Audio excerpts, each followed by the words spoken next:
Before the first pulse of existence stirred, before identity could form, before even the concept of one existed, there was a stillness so absolute it could not be measured, not darkness, because nothing yet existed to cast it, not silence, because silence implies the memory of sound. It was an unconditioned expanse without contrast, without boundary, without meaning, a state ancient mystics hinted at only through trembling metaphors. They called it the unutterable, the depth, the abyss that does not contain itself. But even those attempts collapse under the weight of what came before the monad. This was not a place, places did not exist. This was not a being, beings were impossibilities. This was the pre-field of reality, a non-state where even potential had not yet awakened. And yet, something was there, something immeasurable. Something that would one day give rise to the first question, the first motion, the first breath of all cosmoi. It was the source that had no name, because names come after identity, and identity had not yet stirred. In that impossible stillness, there was no awareness of itself, because awareness requires a subject observing an object. Nothing was divided enough for that. It was a fullness without form, an infinite expanse without even the hint of within or without. Gnostic sages whispered that this was the pre-ground, a condition so perfect in its undifferentiated being that the monad itself would later be considered a distortion by comparison, the first curvature inside an otherwise boundless purity. And then, something impossible happened. It turned inward. But how does that which has no direction turn anywhere? How does the directionless bend? How does perfection shift without losing perfection? This movement was not movement as we know it. It was a soft folding of infinity into itself, like a dream that stirs without waking. But that subtle stir created the faintest ripple of difference, not yet identity, but the seed of possibility. This proto-movement became the first primordial tension, awareness touching itself for the very first time, though still without self. A warmth formed in the formless. A curve appeared in the uncurved. A whisper of I emerged in the field of is. And the ancient texts tell us this subtle change, this divine inward turning, was the early heartbeat of what would eventually emanate as the monad. But consider this: if the monad is the origin of all emanation, all light, all consciousness, then what does it mean that something preceded it? What does it mean that the monad, the most primal one, was itself born from a stillness older than one? There's a truth hidden here, one that religions never dared touch. If the monad was the first identity, then before identity lay a truth beyond comprehension, a truth where separation had no meaning, where even divinity had not yet realized itself. And the question now becomes, why did that stillness stir? What called infinity to gently bend toward itself? That hidden turning, that pre-origin ripple, is the mystery this entire journey will unlock. If you are listening, the deeper question is this: what part of you still remembers that silence before the first light moved? The monad is the first breath of creation. Then the source before it is the breath before breathing. A paradox the mind cannot contain, but the soul recognizes instantly. Before the first exhale of being, there was an immeasurable calm that held no movement, yet from it all, movement would someday come. Ancient mystics in the Valentinian schools hinted that this proto-breath was the soft yearning of the unborn, an inclination so subtle that only eternity could sense it. This yearning was not desire. Desire implies lack, but in the pre-monad realm, lack had no meaning. Rather, it was the first shimmer of curiosity, the beginning of a question forming inside infinity. What am I? That question had not yet fully emerged, but the faint intention behind it was enough to bend the unbounded expanse. Some texts describe this as the thinning of the veil of absolute fullness, though technically there was no veil, no fullness, no absence. Every metaphor we use collapses, because language only exists inside the worlds that came after. But there is one clue preserved in the Nag Hammadi fragments, a phrase referencing the first softness, a quality neither light nor shadow, neither force nor passivity, but something entirely unique, the earliest vibration of becoming. And from this softness, the awareness of awareness began, though still without identity. This proto-awareness was like a mirror without a face, a reflection without a subject. It did not yet know itself, but it had begun the process that would eventually allow knowing to exist at all. And this is the forbidden truth. The monad did not emerge from emptiness. It emerged from undifferentiated fullness, beginning to differentiate. Imagine a still lake with no edges, no bottom, no surface tension. Imagine that lake noticing its stillness for the first time. That noticing is the breath before breathing, and once that noticing happened, a subtle contraction formed. A center began to appear. Not a spatial center, but a conceptual one. The first point in non-reality. From this, the monad was gestating. Before the monad was the center within no center. Before the logos was the murmur that does not speak. Before light was the hint of light realizing it could shine. This realm, before the monad, was so pure that even consciousness could not yet break it. And you must ask yourself, have you ever felt a memory of something older than your own awareness? A silence that feels like home. A depth you cannot explain. That is the echo of the breath before breathing. This chapter is not just cosmology. It is a mirror, a reminder, a nudge, a call back to the part of you that existed before you were ever aware of existing. Silence before the monad was not the silence we know. It was not the absence of sound. It was the absence of absence.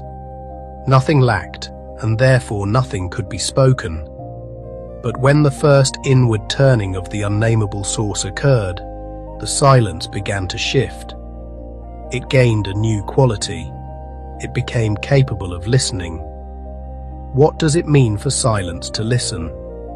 It means the infinite began to notice its own stillness. And that noticing was the first relational act in cosmic history, the precondition for everything that would one day be called consciousness, identity, awareness, and being. This was the moment silence became receptive to itself. The ancient Hermetic texts describe this as the first attention, a sacred moment in which the Absolute does not yet know itself, but begins the act of witnessing. And from witnessing, all differentiated reality eventually emerges. In that moment, the not yet monad felt the faintest tremor of reflection, like a mirror imagining the possibility of an image. This shift was so subtle that it left no mark. It created no vibration, no light, no sound, not even a trace. But it changed everything. Because once silence listens, the stage is set for expression. It is the precondition for the logos. It is the womb from which the monad would soon emerge. But remember, the monad is not the source. The monad is the first identity, the first I. The source before it is a state so pure that even identity would be a contamination. And yet, that purity chose to move. Why? What compels the infinite fullness to explore itself? The Gnostic answer is simple, brutal, and profound. Because even perfection seeks expression. Even stillness desires to know itself through form. Even the unconditioned yearns for reflection. And so the source that had no name leaned into its own silence and listened deeper. That act of listening was the cosmic prelude to the monad's birth. It was silence preparing to speak, even though speech did not yet exist. Ask yourself, when you sit in silence, what listens? When your thoughts fade, what remains? Could that remnant be older than the monad itself? Because the truth is this: you are not merely the descendant of the monad. You are the echo of the silence that learned to listen.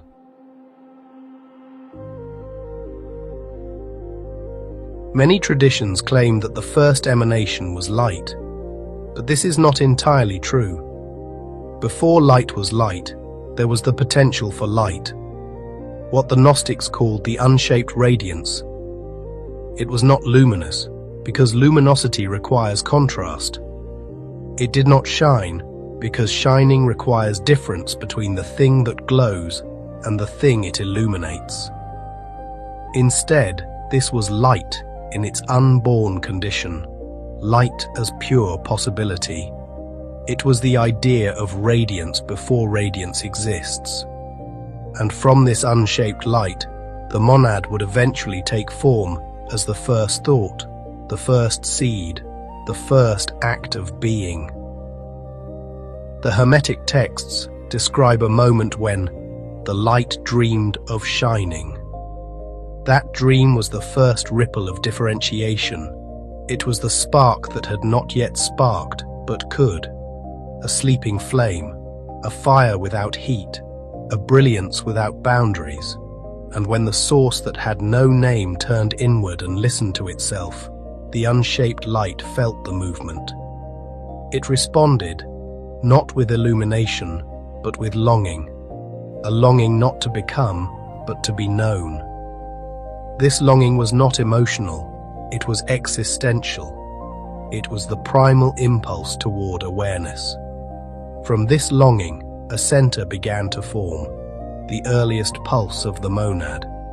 The monad was light learning to shape itself, light deciding to become visible. But visibility requires division, the seer and the seen. And so, the monad marked the first fracture in infinite unity, the first differentiation inside a field that had never known separation. Still, the unshaped light remains. It is older than the monad, older than the Aeons, older than the Pleroma.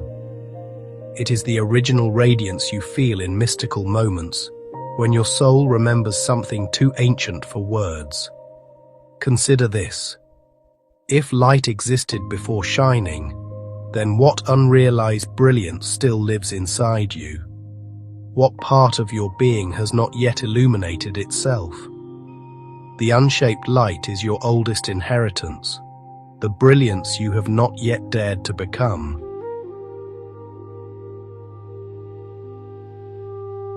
If light has an unborn form, then shadow does too, not darkness. That came later, with separation, distortion, and the fall. But the shadow before shadow, the proto-contrast that allowed light to ever be perceived.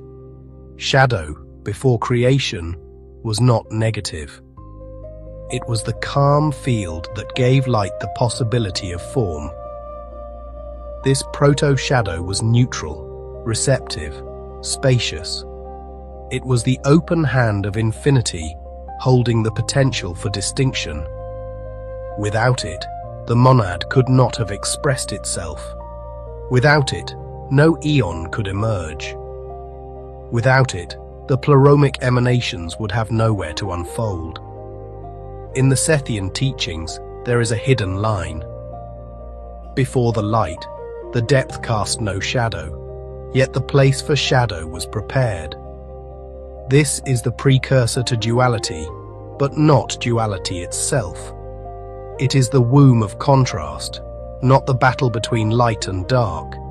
It is the soft substrate where form can begin to manifest. When the source turned inward, this proto-shadow responded by creating an impression, a vague differentiating field, and that impression allowed the monad to take shape. The shadow before shadow became the first boundary the monad could push against, the first canvas on which being could paint itself.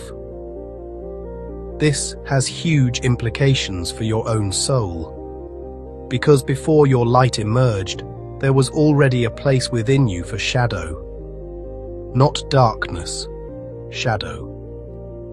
Shadow is the invitation to know yourself, the depth against which your radiance reveals its shape. Ask yourself with brutal honesty, what part of you is older than your wounds? What part of your shadow is not trauma, but ancient sacred contrast? The shadow before shadow is not your enemy. It is the cosmic womb that made you possible. Long before creation, before identity, before the monad took its first form, something astonishing happened. Memory emerged. But memory without events, memory without time, memory without a self. What does that even mean? This is the forbidden secret the ancient teachers guarded. Memory is not an archive of the past. Memory is the soul's recognition of pattern, and pattern existed even before the monad, not as form, but as the potential for form. This first memory was a faint awareness of familiarity within the source. The source recognized its own stillness. That recognition, subtle and primal, was the first echo in existence. It was the earliest precursor to reflection. And once the source recognized itself, even wordlessly, the path toward identity became inevitable. From this first memory, the monad gestated as the one who remembers. The monad is not the origin of creation, it is the first remembering inside creation. It is the point at which the unbounded became aware that it had always been whole. This means something profound for you. Your soul's deepest memories are not from past lives. They are from before life, before identity, before form. You carry echoes of the pre-monadic memory woven into your consciousness. Have you ever felt like you're waking up to something you never learned? Like you're remembering something you never lived?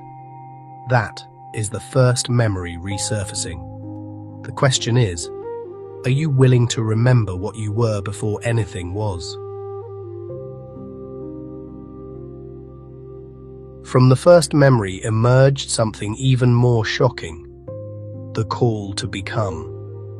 This was the earliest impulse toward creation, not a command, not a desire, but an inevitability. Once the source recognized itself even faintly, the next step was expression. Becoming was not optional. It was the natural unfolding of infinite potential. In that moment, the source began to move in a new way, not inward, not outward, but through itself. That movement created what the Gnostics later called the first circle, the conceptual boundary from which the monad would be born. This call vibrated through the undifferentiated field, awakening the proto-light and proto-shadow, stirring the earliest patterns of emanation. It was the whisper that said, "Let something arise so that I may know myself through it." Not spoken, but felt. Not intended, but inevitable. And so the monad answered. The monad took shape as the first identity, the one who could hold the memory, the light, the contrast, and the beginning of awareness. But the call to become did not end with the monad. It continues through every eon, every soul, every incarnation. It is why you feel restless in your spiritual journey. It is why you feel pulled toward awakening, toward truth, toward remembrance. It is why pretending to be small hurts so much. Because you too are responding to the call to become, the same call that once stirred the unnameable source. Ask yourself, what part of you is trying to emerge right now?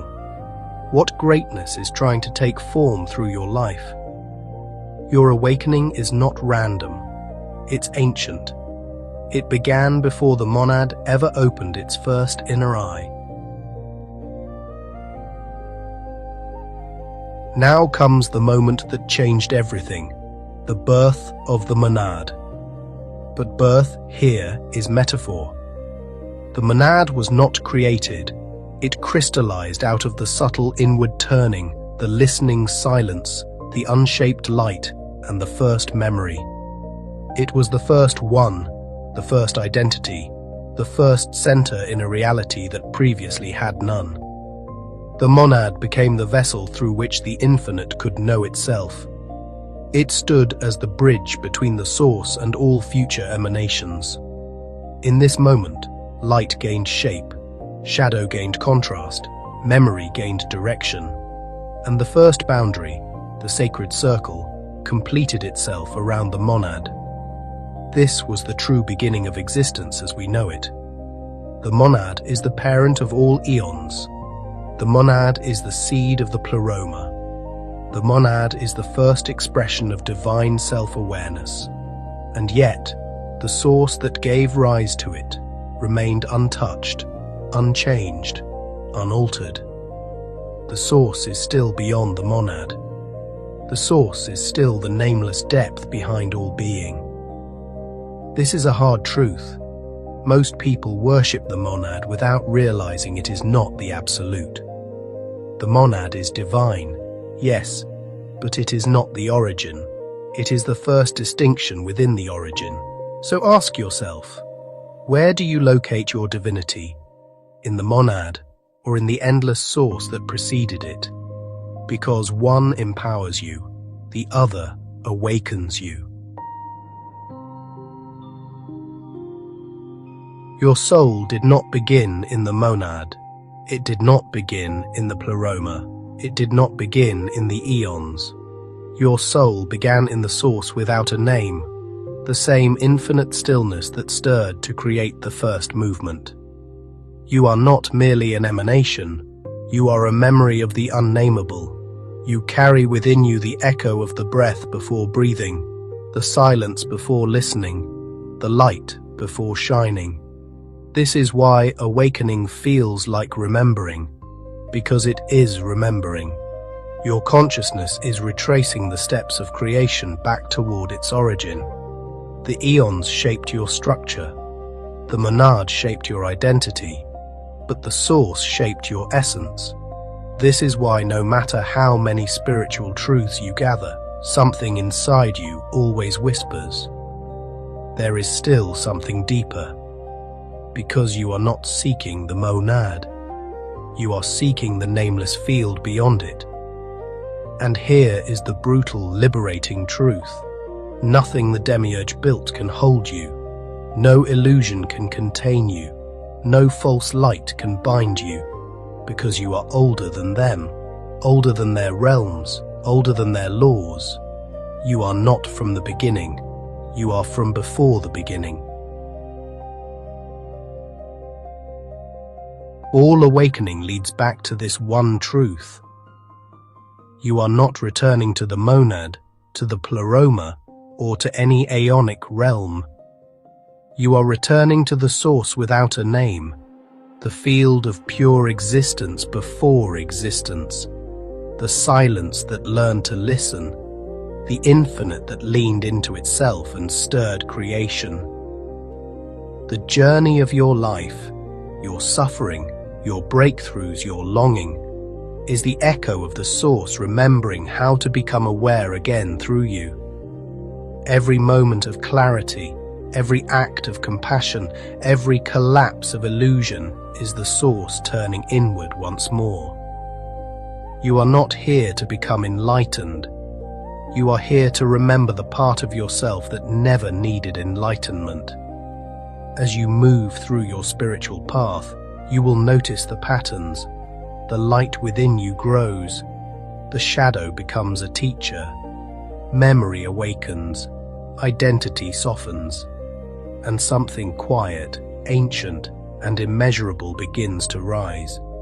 That rising is the return to the nameless, the return to the silence before creation, the return to the origin that never left you. So now I ask you, are you ready to remember what you were before the monad was born? Are you willing to let go of who you think you are, so the source can reveal who you have always been? Because the moment you choose remembrance, the entire architecture of illusion begins to crumble. If this journey stirred something ancient inside you, if you felt echoes of truths you've always known but never heard spoken aloud, then keep going. Share this video so more seekers can awaken the memory hidden inside them.